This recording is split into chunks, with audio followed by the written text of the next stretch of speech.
अस्सलाम वालेकुम क्लास 10 कैसे हैं। मुझे उम्मीद है खैरियत से होंगे। लास्ट टाइम हमने अपनी एक्सरसाइज 3.3 को कवर किया था और उसका लिंक डिस्क्रिप्शन में मौजूद होगा। जिन्होंने वो देखनी है तो वो लिंक के ऊपर क्लिक करके डायरेक्ट ही वो एक्सरसाइज देख सकते हैं। और इसी तरीके से पूरी 10 क्लास के जितने भी मेरे पास लेक्चर्स मौजूद हैं यूट्यूब चैनल पे, उन सब का लिंक भी मौजूद होगा। तो काइंडली उस पर क्लिक करके आप जो सा चाहें वो लेक्चर देख सकते हैं। तो चलते हैं आज हम अपनी एक्सरसाइज 3.4 की तरफ। जैसा कि आपको नज़र आ रहा है यहाँ 3.3 के नीचे ही पेज नंबर 58 के ऊपर लिखा हुआ है थ्योरम्स ऑन प्रोपोर्शंस। प्रोपोर्शन जो हमने शेप बनाने सीखी थी उसके अंदर फिर डिफरेंट थ्योरम्स लगते हैं। 5 तरह के थ्योरम्स को हम इसमें डिस्कस करेंगे। तो बुक की बजाय हम चलते हैं, मैंने साइड पर कॉल थ्योरम्स ऑफ प्रोपोर्शंस। इनको आपने अच्छे से याद कर लेना। बाज़ का शॉर्ट क्वेश्चन पूछा जाता है। इनमें से जो लास्ट वाला है, जैसा कि आपको इसमें नज़र भी आ रहा है, थ्योरम ऑफ कंपोनेंट डिविडेंडो, ये वो इसका तो बाकायदा शॉर्ट क्वेश्चन रिव्यू में मौजूद भी है। इसका तो बाकायदा शॉर्ट क्वेश्चन रिव्यू में मौजूद भी है, तो आपने अच्छे से इन्हें तैयार करना है। तो जी स्टूडेंट्स, थ्योरम्स ऑफ प्रोपोर्शन में सबसे पहले हमारे पास थ्योरम आता है इनवर्टेंडो का। लिखा हुआ if A ratio B is equal to C ratio D, then अगर कोई भी वैल्यू हमारे पास प्रोपोर्शन में है तो हम उसको बी ए और डी सी लिख सकते हैं। मतलब बेसिकली वो क्या कर रहा है, इनको अब आगे पीछे कर रहा है। हम जब सॉल्व करते हैं हम प्रोपोर्शन को पहले ओवर्ड के फॉर्म में लिखते हैं। उसके बाद जब हम इसके ऊपर इन्वर्टेंडो थ्योरम लगाएंगे, हम क्या करेंगे, बी ऊपर चला जाएगा, ए नीचे आ जाएगा। इसी तरीके से डी ऊपर चला जाएगा, सी नीचे आ जाएगा। ये इन्वर्टेंडो थ्योरम है बेसिकली। तो ये उसने वही शेप बना दिया, बी ऊपर ए नीचे, डी ऊपर सी नीचे। नेक्स्ट हमारे पास है अल्टरनेंडो थ्योरम। अल्टरनेंडो में क्या करता है, अगर हम इस प्रोपोर्शन को दोबारा फ्रैक्शन की फॉर्म में लिखें, इसमें वो सी की और बी की जगह आपस में चेंज करता है। तो ये हो जाएगा A over C is equal to, ये बी ऊपर चला जाएगा, क्रॉस मल्टीप्लाई जैसे होते हैं, बी ऊपर चला जाएगा, बी ओवर डी। तो देखें ए ओवर सी को हम लिखते हैं ए रेशो सी, बी ओवर डी को हम लिखते हैं बी रेशो डी। तो ये चीज़ बना दी है उसने हमें, ठीक है।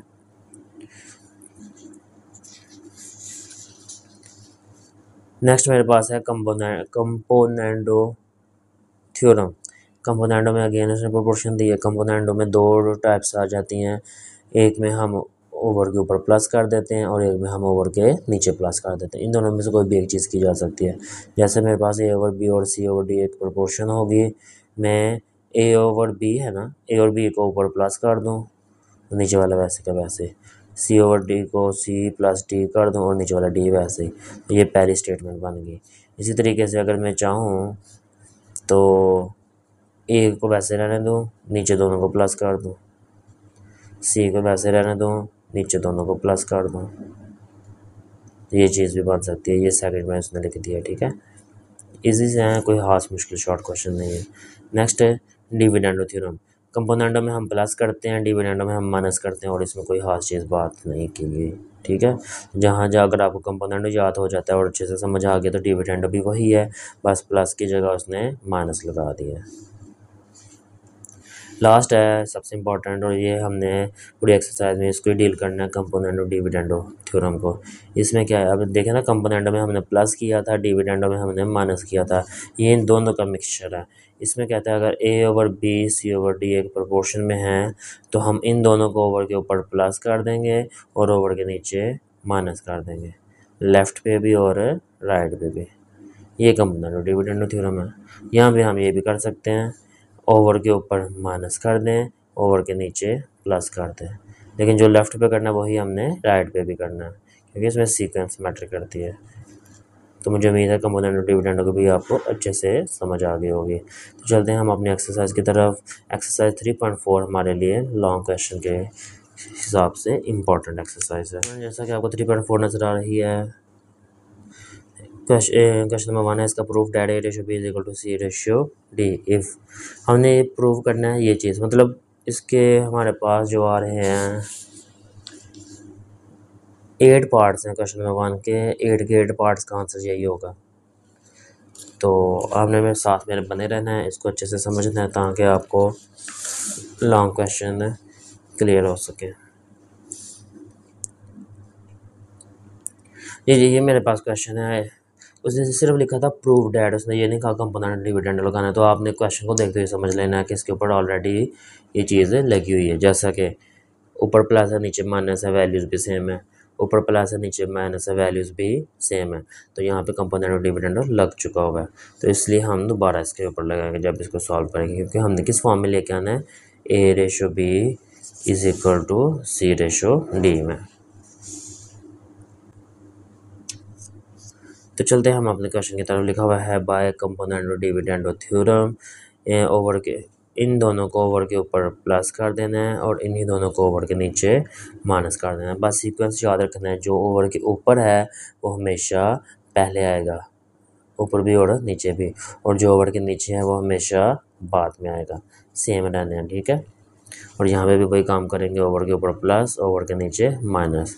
बाहर प्लस है तो ब्रैकेट खत्म करने से अंदर का साइन में कोई फ़र्क नहीं पड़ेगा, लेकिन जब माइनस होगा तो अंदर वाला साइन चेंज होके प्लस हो जाएगा। सेम यहाँ पे भी वही है, प्लस है तो कोई फ़र्क नहीं पड़ा, माइनस है तो ये वैल्यू प्लस होगी।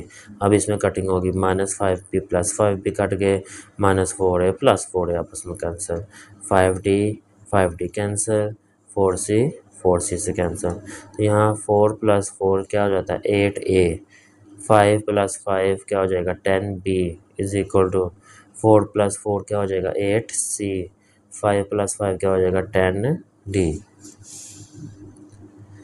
नेक्स्ट है मुझे चाहिए था इधर A/B is equal to C/D। अब मैं क्या करूँगा, A/B तो मेरे पास बन चुका है, मुझे 8 और 10 नहीं चाहिए। तो 10 डिवाइड हो रहा है तो जाके मल्टीप्लाई हो जाएगा, 8 मल्टीप्लाई हो रहा है तो इक्वल के बाहर जाके डिवाइड हो जाएगा। तो 10 से कैंसिल, 8 से कैंसिल, मेरे पास A/B इक्वल C/D बच गया। इसको रेशो में करना बहुत ईजी है, A/B ऊपर वाला पहले आ जाएगा, रेशो नीचे वाला बाद में आ जाएगा। ये मेरा इसी तरीके से मेरे पास है सेकंड पार्ट। अगेन हम सी डी कंपोनेंट और डिविडेंड थ्योरम लगा देंगे, ओवर के ऊपर प्लस, ओवर के नीचे माइनस, लेफ्ट पे भी और राइट पे भी। प्लस है तो कोई साइन में चेंजिंग नहीं आएगी, माइनस है तो ये माइनस प्लस में हो जाएगा, और ये माइनस की वजह से भी ये जो माइनस है ये प्लस में हो जाएगा। अगला काम, माइनस प्लस सेम नंबर है कट गए, -2A + 2A आपस में कैंसिल, -9D + 9D आपस में कैंसिल, -2C + 2C आपस में कैंसिल। तो इधर 2 + 2 क्या बन जाएगा 4A, नीचे 9 + 9 क्या बन जाएगा 18B, यहाँ पे भी 4C और नीचे 18D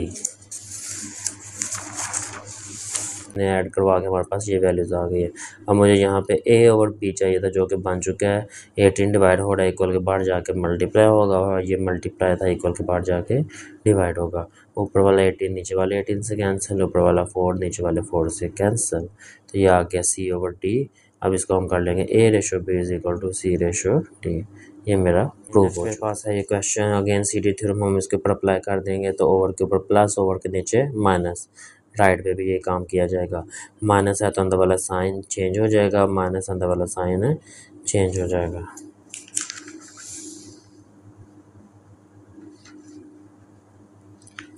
जब साइन मैंने चेंज कर दिया, अब देखिएगा नेगेटिव वैल्यू पॉजिटिव के साथ कैंसिल, नेगेटिव पॉजिटिव, और यहाँ पे नेगेटिव पॉजिटिव, यहाँ पे नेगेटिव पॉजिटिव। यहाँ AC² ऐड हो गए 2AC² बन जाएंगे, ये BD² ऐड हो गए 2BD² बन जाएंगे। यहाँ पे भी C³ 2C³, D³ 2D³। अब ऊपर वाला 2 नीचे वाले 2 से कैंसिल, ऊपर वाला 2 नीचे वाले 2 से कैंसिल। अब यहाँ पे मेरे पास A/B चाहिए था, वो तो बन चुका है। इस दफ़ा D² डिवाइड हो रहा है, उधर जाके मल्टीप्लाई हो जाएगा। अच्छा 2 ना भी मैंने कैंसिल, चलो कैंसिल ही कर देते हैं। D² डिवाइड हो रहा है तो जाके मल्टीप्लाई हो जाएगा, और C² मल्टीप्लाई हो रहा है इधर आके डिवाइड हो जाएगा। ये C⁻² है, ये C⁻³ है। 3 में से 2 माइनस कर दिए तो पीछे 1 बच गया, और ये ऊपर 2 है नीचे 3 है, नीचे से ज़्यादा ना, तो 3 में से 2 माइनस किया, नीचे 1 बच गया, ये D आ गया। तो इनको प्रोपोर्शन में कर देना आपने। ये मेरा आंसर है। फोर्थ पार्ट, अगेन इसके ऊपर हम कंपोनेंट और डिविडेंड लगा देंगे, इधर भी कंपोनेंट और डिविडेंड लगा दिया। नीचे माइनस है तो अंदर वाला साइन चेंज हो जाएगा, और ये भी माइनस की वजह से अंदर वाला साइन चेंज हो जाएगा। Next plus cancel, minus plus cancel, minus plus गए, ये भी आपस में कट गए।